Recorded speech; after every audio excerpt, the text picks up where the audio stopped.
दिनै 18 मे बर' बिजों सान दिनैनि अक्ट'आव 1963 मायथाइयाव गुदि फरायसालियाव बेखौ गायसनजेननाय जादोंमोन। दा बिनि थाखायनो बे सानखौ दिनै गोबां जायगायाव खुंनाय बायदि चिरां जिल्ला बर' थुनलाइ आफाद आरो चिरां जिल्ला दुलाराय बर' फरायसा आफाद जथायै बे चिरां जिल्ला दुलाराय बर' फरायसा आफादनि मावखुलि काजलगावआव फुंनिफ्राय फिरफिला बिरहोनाय हाबाफारिजों लोगोसे मुंख्लंफोरनो बिबार बावनाय आरो सावरायनाय हाबाफारिजों बे दिनखौ फालिनाय जादों। दा बे दिनजोंनो आङो सोमोन्दो लाखिनानै गिबियावनो जाय जोहोलाव जोहोलावजोफोरा जोंनि रावनि थाखाय जोंनि भाषानि थाखाय आरो जोंनि बिजों नि थाखाय जोंनि बिजों गायसननायनि थाखाय मुंख्लं जानो गोनां जाबाय बिथांमोननिसिम खुलुमनाय सिबिनायखौ आङो गिबियावनो दिनैनि बे बिजों सानाव आङो बावहरग्रोदों। लोगोसे जायफोर गेदेमा बिथांमोना बिजोंनि थाखाय खामानि मावबाय जोंनि सानसुमै रायजो राजाफोरा बिजोंनि थाखाय खामानि मावबाय बिजोंखौ गनायनानै लाबाय भाषा रैखाथिनि थाखाय राव जौगानांगौनि थाखाय जायफोर बिथांमोना दिनै खामानि मावबाय थादों बिथांमोननिसिम दिनैनि बे सानाव साबायखर बावहरनायजों लोगोसे आङो गाहाम हामलायनायखौ आङो बावहरग्रोदों। आरो लोगोसे बे रावखौ जौगाहोलांनांगौनि थाखाय जोंहा इयुनाव गोबां खामानि मावबावनो दंबावो। नाथाय जोङो बे रावखौ जेरैबायदि जोङो गेवलांसारहोनो जोङो नाजाबाय थादों आरो बे नाजानाय बायदिनो दिनै बे रावा इउनिभारसिटिसिम फरायनो हानाय PhD खालामनो हानाय बियो राव जाबाय आरो दिनै बियो मोनसे कनस्टिटिउसनेल मोनसे रेकगनाइज 8 शिड्युलाव हाबनाय बियो मोनसे राव जाबाय आरो बिटिआर गोरोबथानि गेजेरजों बे रावा आसामनि एस'सिएट अफिसियेल लेंगुवेज जाबाय। आरोबाव बे रावखौ जोङो 11-12सिम मिडियाम हिसाबै जोङो फरायनो हानाय जाबाय। दा बेखायनो बे रावा मोनसे धोनि राव जाबाय, बे रावा मोनसे समायना राव जाबाय, बे रावा बुहुमाव गेवलांसारनायनि मोनसे दिगजों आगान सुरबाय थादों। दा बेखायनो बे रावखौ जोङो लानानै जोंहा गौरब खालामो। आरो नाथाय बेबायदि समाव मालाबा जोंनि रावखौ षड़यन्त्र खालामनायनि गेजेरजों बुथारनो नाजानाय बा फोथैनो नाजानाय बेबायदि मोनसे थ्रेटफोरखौ जोङो मालाबा मोगा मोगि जाबाय थानो गोनां जादों। मालाबा जोंनि फरायसालियाव थोजासे फोरोंगिरि हरा, मालाबा जोंनि फरायसालिनि फरायसाफोरनो फरायनो थाखाय थोजासे फरा बिजाब हरा, मालाबा जोंनि फरायसालियाव नांगौ बायदि इनफ्रास्ट्राक्चार गैया। बेफोरबायदि जेंनाफोरखौ जोङो मोगा मोगि जाबोबाय थानो गोनां जादों। आरो मालाबा प्रश्न बायदि मैयाफ्राव जोंनि रावनि प्रश्नफोराव भुल गोरोन्थि जानाय बायदि मैयाखौ नुदों। आरो नै दा गां जे जोंनि फरायसाफोरनो थाखो 6निफ्राय सानखान्थि आरो बिगियान आयदाखौ इंराजि रावनि बिजाब जाबसिननानै होनानै जोंनि बे राव आरो जोंनि मिडियामखौ मोनसे खैफोद गोनां मोनसे अबस्थाथिं लांनो थाखाय दिनै आसाम सरकारनि माखासे नीति आरो थांखिखौ जोङो नुनो मोनदों। जायखौ दुलाराय बर' फरायसा आफाद आरो बर' थुनलाइ आफाद आरो बर'नि आफादफोर बा बर'नि रायजो राजा फरायसा गारजेन फोरोंगिरिफ्रा गनायनो हायाखै। जायखौ जोङो दिनै होबथाबाय थादों। जोङो आसाम सरकारखौ जोङो बुंनानै दोनदों जे जोंनि बिमानि राव बिजोंनि फरायसाफोरा बिमानि रावजोंनो फरायगोन आरो जोंनि बिमा रावनि सानखान्थि बिगियान बा गुबुन आयदाखौ जोङो फरायनो थाखाय जोङो थागथियारि जादों। दा बेखायनो आसाम सरकारनि जिखिनि लानाय थांखि आसाम सरकारा बेखौ बोखांफिननानै लानांगौ। मानो होनोब्ला NEP-आ बुंदों गावनि बिमा रावजों सोलोंथाइ लानायनि बाथ्रा आरो दिनै UGC-आ बुंदों दिनै सेकेन्डारि आरो हायार इडुकेसनावबो दिनै बिमा रावजों फरायनाय आरो बिमा रावजों लिरनायनि बाथ्राखौहाय दिनै UGC-आबो आरो दिनै बुंदों। आरो नै दाखालि गुजरातनि मोनसे थावनियाव भारतनिनो गाहाय मन्त्रि नरेन्द्र मदि मानब गेदेर बिथाङा गुदि फोरोंगिरि गौथुमनि मेलाव थांनानै बिमा राव सोलोंथाइनि बाथ्राखौ लानानै बिथाङाबो दाखालि भाषण होबोदों। आरो नखर मन्त्रि भारतनिनो अमित शाह बिथाङा दिनै मा होनदों मेडिकेल साइन्स आरो इन्जिनियारिंआवबो बिमा राव बिजोंनि बाथ्राखौ दिनै बुंबाय थादों। दा बेबायदि सेयावबो आसामाव दिनै मानो आलादायै NEP-खौ हेंथा खालामनानै नरेन्द्र मदिनि पलिसि अमित शाहनि पलिसिखौ हेंथा खालामनानै NEP-खौ हेंथा खालामनानै UGC-खौ हेंथा खालामनानै मानो गुबुन भाषा जाबसिननानै बिमा राव फरायनो गोसो जानाय हारिनि रावखौ फोथैनो थाखाय मानो बेबायदि मोनसे षड़यन्त्र खालामदों बेखौ जोङो प्रश्न खालामदों। जायखौ जोङो गनायनो हाया। आरो जोङो दिनै बेखौनो बुंदों जे जोंनो हारि हिसाबै जों थांनानै थानो लुबैदों। जोंखौ थांनानै थानो हो। जोङो रावखौ बिजोंखौ मोननो थाखाय जोङो शहीद जानो गोनां जादों जोंनिफ्राय। जोङो बेखौ जोंनि रावखौ थांनानै थानो हो। बेवहाय जोङो गुबुन रावखौ जोङो बुंनो थाङा। जोंनि रावखौ जोङो मोनजानो लुबैदों। नांगौबा जोंनो डेभेलपमेन्ट नाङा, नांगौबा जोंनो राव नांगौ। रावा जोंनि थाखाय गुबै रावखौ जोङो नागारनो हाया। बड'फा उपेन्द्रनाथ ब्रह्मआ बर' हारिखौ गेरेमसा हारि गायसननायनि बाथ्रा होलांदों आरो बेखौनो दिनै साफ्रोमबो बर' फिसाफ्रा जेरावखि थाया मानो खामानि मावबाय थादों। आरो बे गेरेमसा हारिया माने जोंनि सिनायथिया थायोब्लासो जागोन जोंनि रावा थायोब्लासो जागोन बिथांमोना रोदा मोनसे हास'नानै माने ओरैबायदि गिदिर फांसे बिफां माने बुथारनो नागिरनाय बायदि मोनसे षड़यन्त्रखौ खालामदों होननानै जोङो दिनै मोनदांदों दा बेखायनो बे बिजों सान फालिनायजों लोगोसेयैनो आङो सरकारनिसिम बे बाथ्राखौ आं मिथिहरबाय गोजोन्थों। आरो मोनसे खोथा सार जोङो गोबां समनिफ्रायनो नुनो मोनो कि माखासे सोरखारि स्कुलाव फोरोंगिरिफोरनि फिसाफोरखौ जोङो प्राइभेट स्कुलावहायसो सोनाय नुनो मोनो स' बेबायदि जाबाय थायोब्ला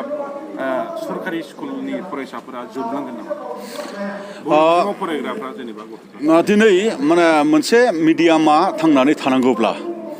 माने बे मिडियामा थांनानै थानांगौब्ला फरायग्राबो थानांगोन फोरोंगिरिबो थानांगोन आरो सरकारनि जोथोनाबो थिग थानांगोन आरो जोंनि रायजो राजाफोरनि सांग्रांथियाबो थिग थानांगोन बे एखे बाथ्राखौनो आं एसे सिगाङाव मेल सावरायनायाव बुंदों मोनसे मिडियामखौ माने फोथांनांगौनि बिबाना सरकारनिल' नङा बे मिडियामखौ फोथांनांगौनि बिबाना फरायसालिखौ फोथांनांगौनि बिबाना गाव गावनिबो बेवहाय माने सोरबा फोरोंगिरिनिबो जानो हागौ माने जाय गथ'नि बिफा बा सोरबा बिमा बिफानि जानो हागौ जाय गथ'नि बिमा बिफा बिथांमोनाबो इकुवेल मोनसे रेसपन्सिबिलिटि दङ बिबान दङ जे मोनसे स्कुलखौ आरो मोनसे बिजोंखौ फोथांनांगौनि थाखाय दा बेखायनो नंगौ जे माखासे माने फरायसालिफोराव बा माखासे बिजोंफोराव जोङो सांग्रांथि माने दं ना गैया जों मिथिया बिथांमोना माने मा नुनानै मा खालामदों जों मिथिया दा बेबायदियावबो मिडियामनि थैनाय थांनायनि प्रश्नआ फैया नङा फैयो दा बेखायनो जोङो खावलायदों जा दिनै शिक्षाबिद मानसिफोरा बुंदों UGCआ दिनै बुंदों NEPआ बुंदों निउ इडुकेसन पलिसि बिथांमोना बुंखांनायनि उनाव बबेबा मोनसे मादार टांजों हायार इडुकेसन लानो हाया होननाय बाथ्रा बेबायदि जेबो नङा दा बेयो जोंनि मोनसे मिसकनसेपसनसो जे मादार टांजों डक्टर इन्जिनियार जानो हाया हायार इडुकेसन जानो हाया बिजनेस माने बेबायदि जेबो डेभेलपमेन्ट जाया होननाय बेबायदि बाथ्राफोरा बियो जोंनि मोनसे मिसकनसेपसन मिसगाइड जायो जोङो मालाबा बबेबा मोनसे आबहावाजों जेन बेखौ जोङो लाया गोरलै रावजों बुजिनो थाखाय जे भाषाखौ नोङो बर' रावजोंबा नोङो गोरलैयै बुजियो बे भाषाखौ जुदि आंखौ दा चाइनिसजों जुदि बुजायोब्ला आं बेखौ बुजिगोन नामा बाथ्राया बेबायदि आरो गोजोन्थों नुनो मोनोदि दासिमबो बर' मिडियामनि जेंनाफ्रा सुस्रांजायाखै बा फोरोंगिरि थिसननिफ्राय लानानै गोबां बिजाबफ्राबो जेंना दङ दा बेनि खेथ्रआव नोंथांमोना सरकारजों सावरायबाय नाथाय दासिमबो फिथाइया थायाखै माबायदि सरकारजों बे बाथ्राखौ लानानै नारसिनबाय थादों जोङो सावरायबाय थादों दा बेखौ माला सुस्रांनानै होयो बे सरकारनि खोथा जों आन्दलनकारि हिसाबै जोङो जोंनि मोननांगौनि थाखाय जोङो बाथ्राखौ बुंबाय थागोन मोनागौमानि दा फान्डामेन्टेल माने राइट्स एजुकेसना दिनै एलिमेन्टारि लेभेलाव दिनै माने RTE एक्टनि बाथ्रा दङ बेवहाय माने बिजाबा मोनथारनांगौ फोरोंगिरिया थाथारनांगौ आरो दिनै मा होनदों मिड डे मिल माने मोनजाथारनांगौ बियो मोनसे RTE एक्टआनो बुंदों दा बेखौ जुदि बबेबा अनुष्ठानाव बेबायदि जुदि जायाखैबा बियो मोनसे भायलेसन जादोंब्ला बिथांमोना गिदिर मोनसे क्राइम जादों माने गथ'फोरनि भबिष्यत आरो गथ'फोरनि इयुन आरो सोलोंथाइ बेखौनो लानानै जुदि सोरबाया बेबायदि लेहेमिया खालामदोंब्ला बिनिफ्राय आरो देरसिन माने गोरोन्थि थानो हाया आरो बियो मोनसे बिराद गिदिर क्राइम आरो बे क्राइमनि थाखाय बिथांमोनाबो निस्सय माने आयेनजों साजा मोनाब्लाबो बिथांमोनाबो इसोरजों साजा मोनगोन सानसे जों बेखौ बर' बिजोङा दिनैहाय 1963 मायथाइनि 8 मे आरो दिनैनि सानावनो गायसनजाजेनदों आरो बे गायसननाय समनिफ्रायनो बुंनो थाङोबा जोंनि बर' राव आरो थुनलाइ बिनि सायाव माखासे जि सामलायगिरिफोर सरकार भाबै बे सरकारिफ्रा फ्राय गोसो गैयि बादिखौ जोङो नुबाय थादों आरो जोंनि आगोलनि गेदेमा बिथांमोनहा जेब्लायबो बिनि थाखायनो मोनसे रिभलिउसनारि मोनसे माबाखौ लाबोबाय थानांदों आरो दिनैबो जेब्ला 1963 मायथाइनि 8 मेआव बर' बिजोंखौ थिसनजेनबाय बहायबो आख' फाख'यै बिजाबखौनो मोजाङै साफायै आरो बिनि उनावहाय फोरोंगिरिनि समस्या आरो फोरोंगिरिनि समस्याबो बिदिनो फैयै दिनैसिमबो जोंनि गेजेराव बे समस्यायैनो दंगासिनो दङ आरो बेहाय जोङो नुयो बै सरकारि भाबै माबा मोनसे एसे हिंसा साननाय दं नामा जों बेखौसो सानबाय थादों नङाबा दिनैहाय बर' थुनलाइ आफाद बर' फरायसा आफाद मिरुआनो बुं जिल्लायानो बुं जेब्लायबो जोङो रिपर्टफोर हरनांगौआ रिपर्टफोर होबाय थादों आरो बिख'नांगौखौ बिख'बाय थादों नाथाय मोनसेबो खामानिखौनो दिनै जोंनि सरकारनि जि सामलायगिरिफोर बिथांमोना मोजाङै नोजोर बोनानै खामानि मावनायखौ जों नुबोआखै आरो बियो जोङो सानो ओंखायनो एखमबा हयथ' जोंना फादार उपेन्द्रनाथ ब्रह्मआ जे जोंनो जि मोनसे आलादा खुंथाय नांगौ हयथ' बे सिन्थाया फैदोंमोनबो आरो बे सिन्थानि गेजेरजोंनो दिनै हयथ' जाफुङाखै आरो बेफोरबो हयथ' जाफुङोबा आरो आंथ' दिनै नुदों जे सोरबा जुदि मालायनि न'आव थानानै माबा मोनसे हाबा मावोबा हयथ' गस्ला मोजां गाननो लुबैबाबो गस्ला मोजांखौ मोनगाना बियो एसे खम दामिखौ मोनगाननाय बादि बेफोरबायदि अबस्थाखौसो जोङो नुबाय थादों आरोखि दा जोंनाबो सरकारा जोंनि सरकार नङा नालाय बेखायनो जोङो दिनैसिमथ' जोङो नुदों गोबां फरायसालियावनो बिगियान आयदानि फोरोंगिरिया फ्राय गैयानो आरो बिगियान आयदानि फोरोंगिरिखौनो थिसननो हायाखै जेरै इंराजि मिडियाम माबाखौ एस्टाब्लिस खालामनानै मेथ्स आरो साइन्सखौ इंराजि मिडियामजों खालामनानै आरो सोरबादिया बेखौ फोरोंगोन जोंनो माबा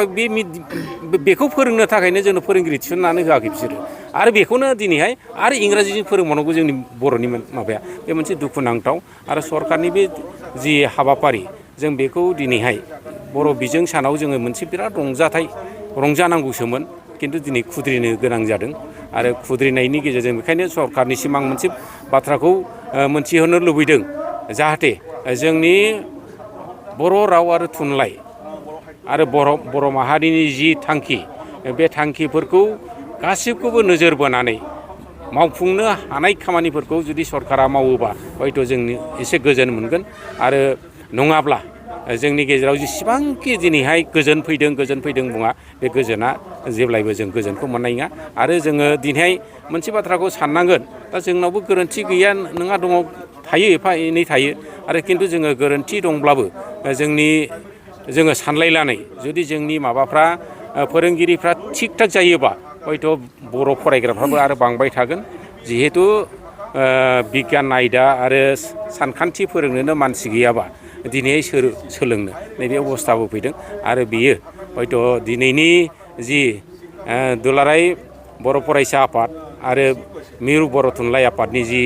बिथोन हरनाय आरो बे बिथोननि गेजेरजों सारा आसामावनो मोनफ्रोमबो जिल्लानि खुंनायनि गेजेरजों हयथ' बे मेसेजआ थांगोन आरो बे मेसेजनि गेजेरजों हयथ' सरकारा माबा मोनसे खामानि मावगोन बेखौ मिजिंथिजायो आरो